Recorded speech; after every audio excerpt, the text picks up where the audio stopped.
a land already known to the ancient Greeks with the name of Trinacria, a journey through the most evocative landscapes of the largest island in the Mediterranean, while camping from golden beaches and crystalline sea to the slopes of the highest active volcano in Europe. This is Sicily Overland.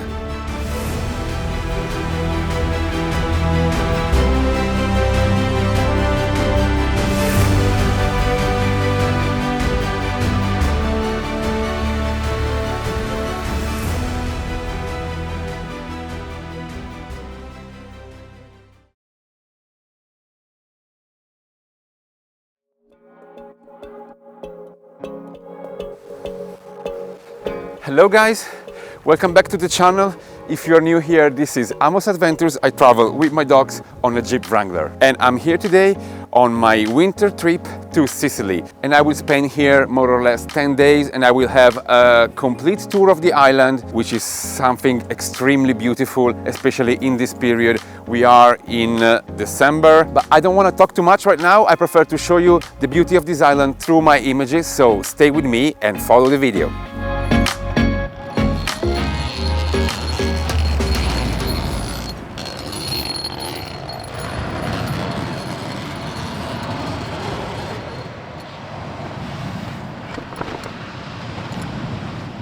And here I am, on my very first awakening of this trip on Sicilian land. I arrived at the port of Palermo the previous evening, when the sun has already set, after a long ferry crossing from Genova. So I begin my tour of the island, driving for a few dozen kilometers west, until I find what it seems to be a quiet place to spend the first night. But you know, when you get in a place and set up camp in the dark, you don't really realize where you have ended up exactly. And this is perhaps one of the aspects I love the most about overland life. That is the fact of discovering where you really are only when you wake up.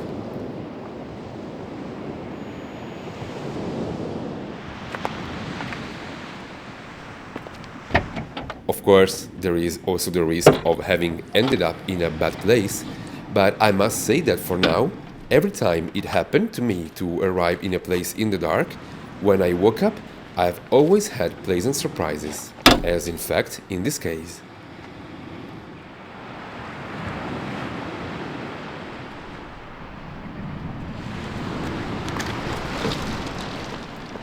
Even though I'm not very far from the city of Palermo, I find myself on a very beautiful naturalistic beach, only a bit ruined by the presence of some waste, brought by the sea or just abandoned by uncivilized people, which is unfortunately still quite common on the island.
So my day begins enjoying a good espresso, lulled by the sweet sound of the waves and warmed by the first rays of sun of this late December day.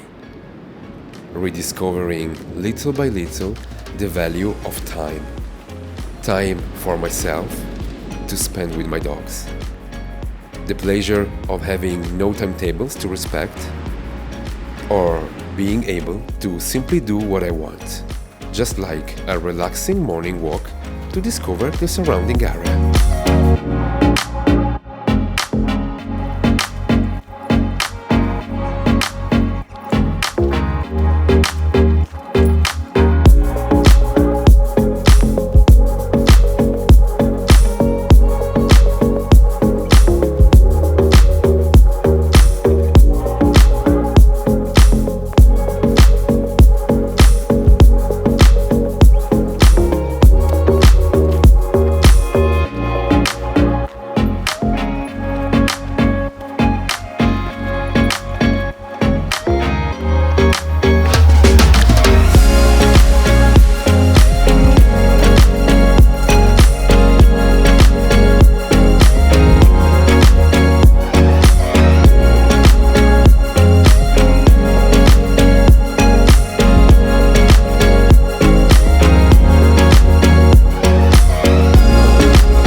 The same day, I resumed my tour of Sicily, continuing west along the northern coast, thus reaching my next destination.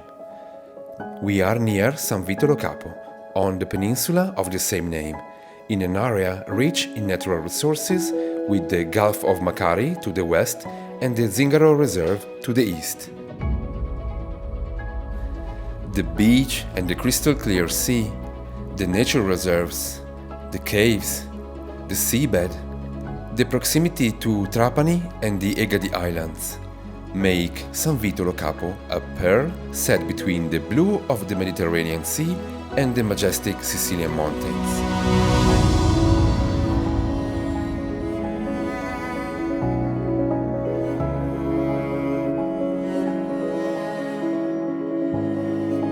Its history has its roots in the Paleolithic era, with evidence of ancient settlements in the caves overlooking the sea.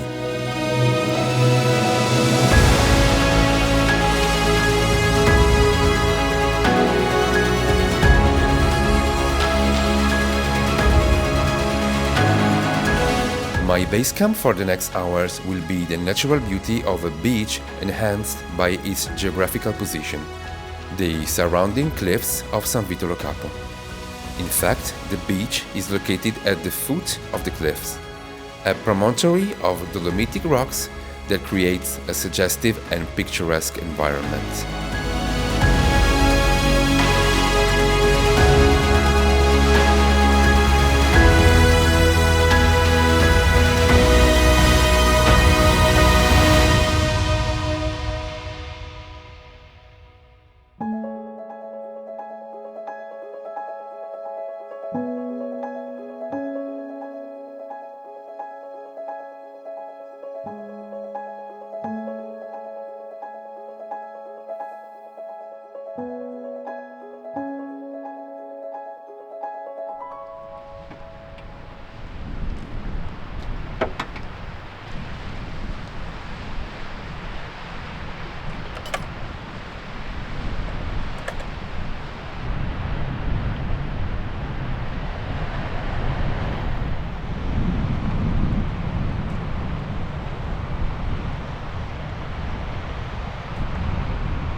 off.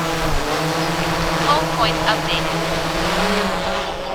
So, after a short reconnaissance walk, I identified the best place to set up camp, just in time to raise the drone for immortalizing the last moments of a suggestive sunset, greeting the sun setting behind the Egadi Islands.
Second day on the road, time for a shower.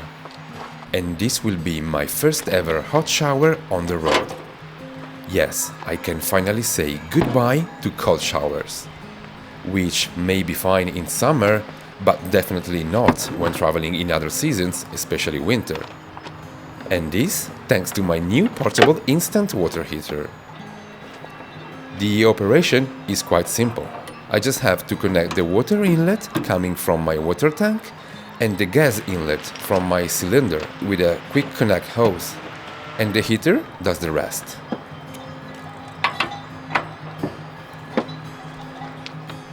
It does not require electricity, working with an internal battery, and when the shower is open, the water is instantly heated and comes out hot after just a few seconds. What a pleasure!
take advantage of the hot water also to rinse out yesterday's dishes. Just time to enjoy this place for a few more moments, to pack up the Jeep, and I'm ready to leave again towards today's destination.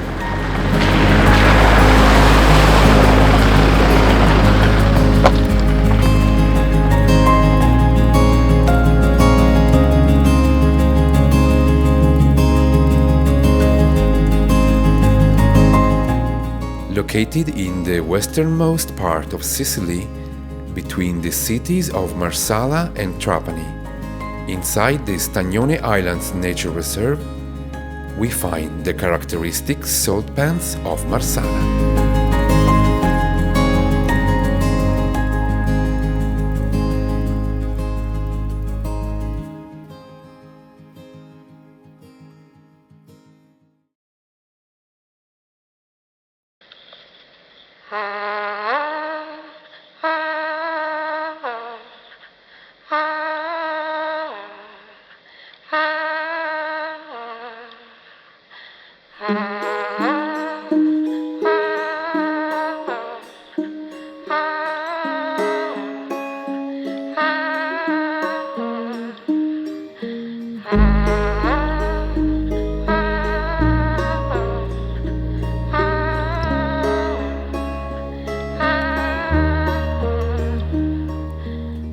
I continue my tour of Sicily counterclockwise, going down the southern coast.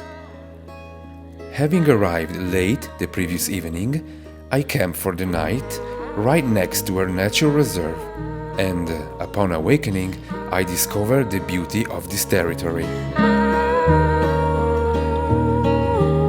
Crossing an old abandoned railway, I access the natural area that leads to a long golden beach, where we enjoy a pleasant walk in the warmth of this late December sun.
In the early afternoon, I get a little further south, in another nature reserve, the one at the mouth of Platani River, where I decide to stop for lunch and enjoy the first arancini of this holiday.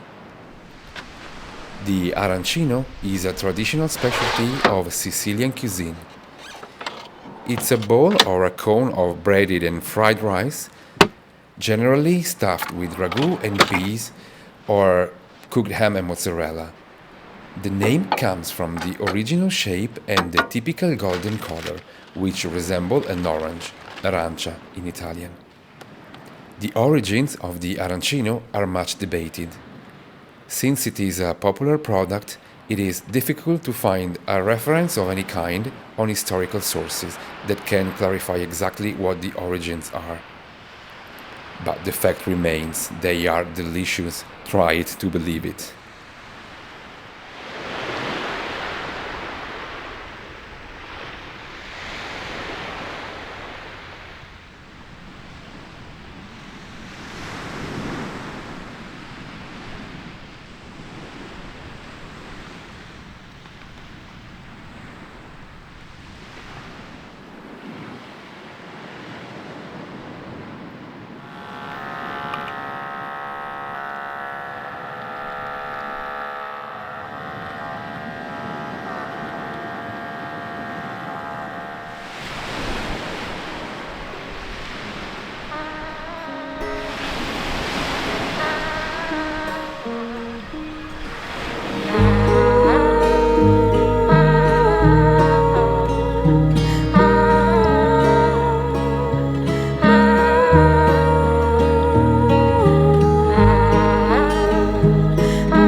Foce del Fiume Platani Natural Reserve is a protected natural area of about 200 hectares that intersects the mouth of the Platani River in the territory of Agrigento.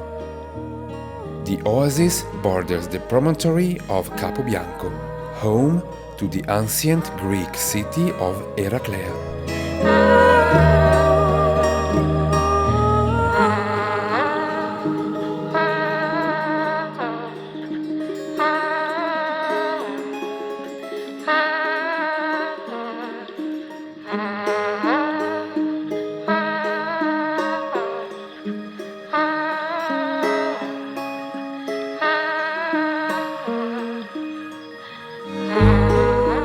And here I am, at the last stop of the day, the famous Scala dei Turchi.